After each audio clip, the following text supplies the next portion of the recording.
அஸ்ஸலாமு அலைக்கும் வரஹ்மத்துல்லாஹி வபரகாத்துஹு. அல்ஹம்துலில்லா. இன்னைக்கு நாம் உருது கிளாஸில் சபக் மூன்றாவது பாடம் நம்ம பார்க்க போகிறோம். சரிங்களா? ஓகே, பிஸ்மில்லா ரஹ்மான் ரஹீம். ஃபஸ்ட்டு ஒன் வேர்டு கவனிச்சுக்கிருவோம். ஒற்றை வார்த்தைகள். தூ நீ, தூ நீ, தும் நீங்கள். சரிங்களா? இது ஒருமை, இது பன்மை. தூ நீ, தும் நீங்கள். ஆவ் வாருங்கள். வா அப்படிங்கிறதுக்கு ஒருமை என்ன? வெறும் ஆ மட்டும்தான் வரும். இந்த வாவ் சேர்ந்துச்சு அப்படின்னா ஆவ் வாருங்கள். டர் பயப்படு. டர் அப்படின்னா பயப்படு. மத் வேண்டாம். மத் வேண்டாம். ரஹ் இரு. ரஹ் இரு. இதுவே பன்மைனா ரஹோ இருங்கள் அப்படின்ட்டு வரும். சரிங்களா? ரஹ் இரு. சுப் அமைதி. சுப் சுப் அப்படி சொல்லக்கூடாது. சுப் அமைதி. சே இருந்து. சரிங்களா? இந்த சே வந்து பல இடத்துல இது அர்த்தங்கள் மாறுபடும். சரிங்களா? இக்குன்னு வரும், அல்லது உடையன் வரும். இடத்துக்கு தூதுவாக இந்த சே மாற்றிக்கிறணும். இருந்து. அடுத்து லா வா. லா அப்படின்னா கொண்டு வா. வெறுவால கொண்டு வா. லேஜா கொண்டு போ. லா கொண்டு வா, லேஜா கொண்டு போ. அடுத்து ரப். ரப் இறைவன், ரட்சகன். ரப் என்றால் ரட்சகன். சப். சப் அப்படின்னா எல்லாம், எல்லோரும் அப்படின்ட்டு அர்த்தம். ரஹ் அழு, ரோ அழு. ரோ நக்கு அப்படின்னு சொல்லுவாங்க இல்லையா? ரோ அழு, அழுகை, அதாவது அழு அப்படின்ட்டு கட்டளை வைக்க. ரோ அழு. நவ் 9. நவ் 9.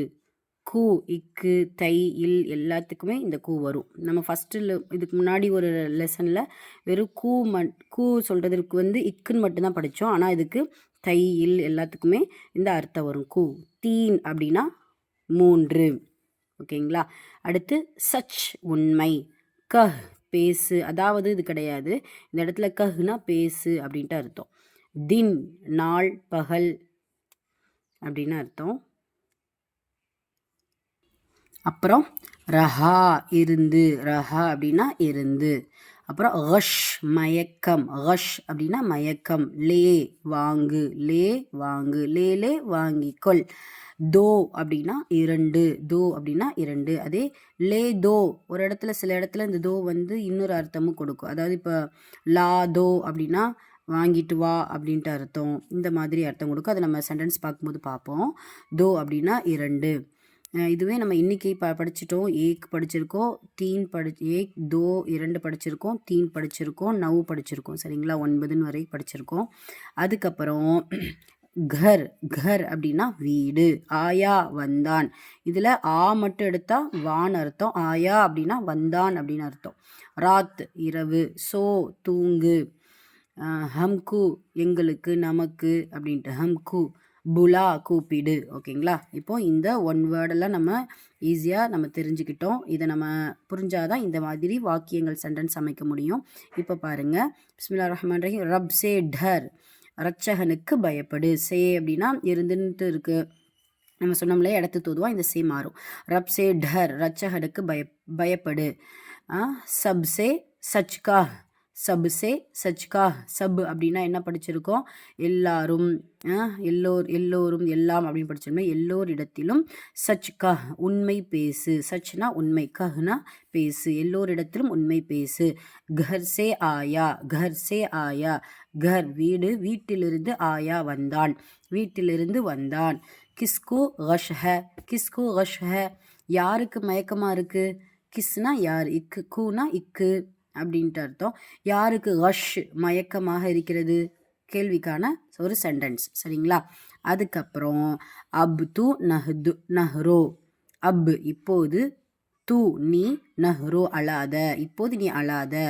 ரோ அப்படின்னா அழாதன் அப்படின்னு படிச்சிருக்கோம் இல்லையா? அது அப்து நஹ்ரோ இப்போது நீ அழாதே. அப்புறம் சுப் ரஹ். சுப் ரஹ் அப்படின்னா அமைதியாக இரு. ரஹ் அப்படின்னா இரு. சுப்னா அமைதி, அமைதியாக இரு. ஆஜ் சரியா? ஆஜ் தும் நஹ் ஆவ். ஆஜ் தும் நஹ் ஆவ். ஆஜ்னா இன்று, தும் நீங்கள், நஹ் ஆவ் வர வேண்டாம். இன்று நீங்கள் வர வேண்டாம். ஆவுங்கிறது பன்மை. நீ ஏன்னா தும்ங்கிறது பன்மையாக இருக்கிறதுனால இதில் ஆ மட்டும் கொடுக்கல, ஆவ் கொடுத்துருக்காங்க. நஹ் ஆவ் அப்படின்னா இந்த நஹ் வந்ததுனால வேண்டாம்னு அர்த்தம். இது ஆவ் மட்டும் கொடுத்தாங்கன்னா வாருங்கள் அப்படின்னு அர்த்தம். அப்போது ஆஜ் தும் நஹ் ஆவ். இன்று நீங்கள் வர வேண்டாம். அதுக்கப்புறம் பாருங்க, இஸ்கு லேஜா இவனுக்கு கொண்டு போ. லேஜா அப்படின்னா என்ன படிச்சிருக்கோம்?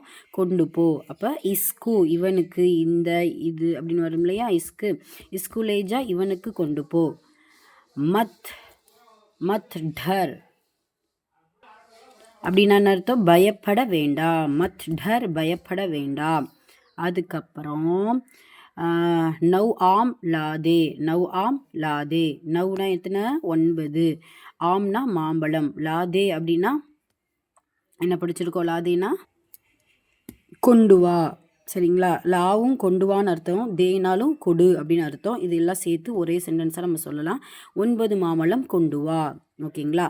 ராத்கு நஹ் ஆ இரவில் வராதே. இந்த கூ வந்து இல்லே தை இப்படி எல்லா வார்த்தைகளுக்கும் அர்த்தம் வரும் இல்லையா? அப்போ இரவில் வராதே. நஹ் ஆ. அப்புறம் அடுத்து தின்கு நஹ்சோ.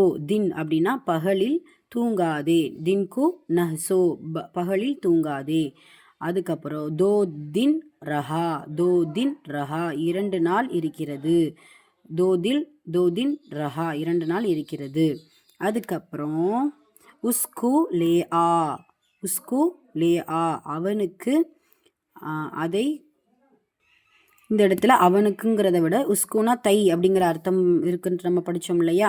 அப்போது அதை கொண்டு வா. லே ஆ அதை கொண்டு வா. லேனா வாங்குன்னு அர்த்தம். என்ன இருக்குது இதில்? லேனா வாங்குன்னு அர்த்தம் இருக்கா? அப்போ ஆனா வா, அப்போ கொண்டு வா அப்படின்னு அர்த்தம். ஓகேங்களா? அதுக்கப்புறம் ஹம்கு தோ ஆம் லாதோ. ஹம்கு தோ ஆம் லாதோ. இதுக்கு எப்படி அர்த்தம் வைக்கலாம்? ஹம் அப்படின்னா எங்களுக்கு. ஹம்கு எங்களுக்கு, தோ 2, ஆம் மாம்பழம் எங்களுக்கு 2 மாம்பழம், லா அப்படின்னா என்ன அர்த்தம்? கொண்டு வா. லானா கொண்டு வா. இந்த இடத்துல தோ அப்படின்னா மறுபடியும் 2 அப்படின்ட்டு வராது.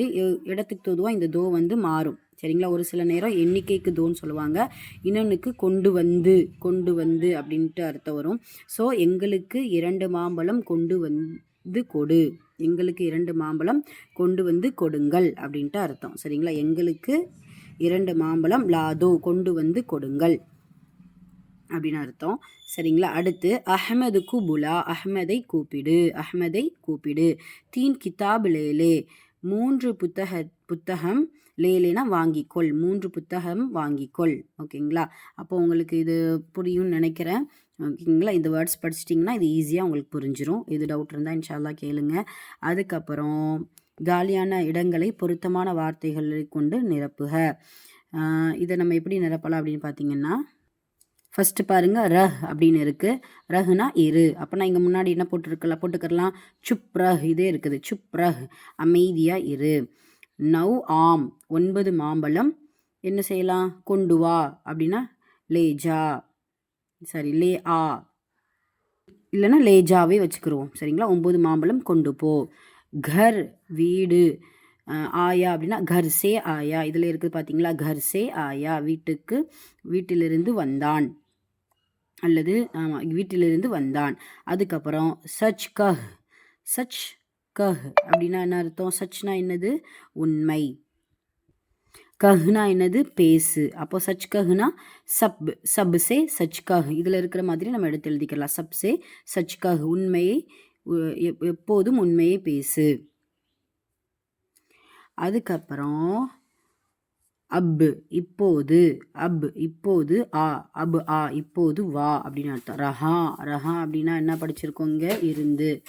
இதுக்கு ரஹாக்கு தோதுவா ஏதாவது சொல்லணும் அப்படின்னா, தீன் தின் ரஹா 3 நாள் இருக்கிறது. சாரி, இங்கே தோ கொடுத்துருக்காங்களோ, அப்படின்னா தோ தின் ரஹா 2 நாள் இருக்கிறது அப்படின்னு சொல்லிட்டு இதுக்கு இந்த டேஷ்கெல்லாம் நம்ம தோதுவாக நிரப்பிக்கிறலாம். உங்களுக்கு வேறு வேர்ட்ஸ் தெரிஞ்சாலும் இதை வச்சு நீங்கள் ஃபில் பண்ணி நம்ம படிக்கும் பொழுது ஈஸியாக இருக்கும். அதுக்கப்புறம் கீழ்காணும் வார்த்தைகளை உருதுவில் மொழிபெயர்ப்பு செய்க. ரட்சகனுக்கு பயப்படு. இதுவே இருக்குது. ரப்சே டர் ரட்சகனுக்கு பயப்படு. பகலில் தூங்காதே. பகலில் தூங்காதேனா இப்படி? தின்கு நஹ்சோ பகலில் தூங்காதே. இன்று இரவு வா. இன்று இரவு. ராத்கு நஹ் ஆ இன்று இரவு வா. அஹ்மதை கூப்பிடு. அஹ்மதுக்கு புலா எல்லோரிடத்திலும். இதை எப்படி நம்ம செய்யலாம்? சப்சே அப்படின்ட்டு நம்ம அர்த்தம் வைக்கலாம். எல்லோரிடத்திலும். அப்படின்ட்டு. ஓகேங்களா? சரி அல்ஹம்துலில்லாஹ். இது உங்களுக்கு புரிஞ்சிருக்குன்னு நினைக்கிறேன். மறுபடியும் ரீட் பண்ணி பார்த்துட்டே இருந்தீங்கன்னா உங்களுக்கு ஈஸியாக இதுக்கான மீனிங் கிடச்சிரும். அஸ்ஸலாமு அலைக்கும் வரஹ்மத்துல்லாஹி வபரகாத்துஹு.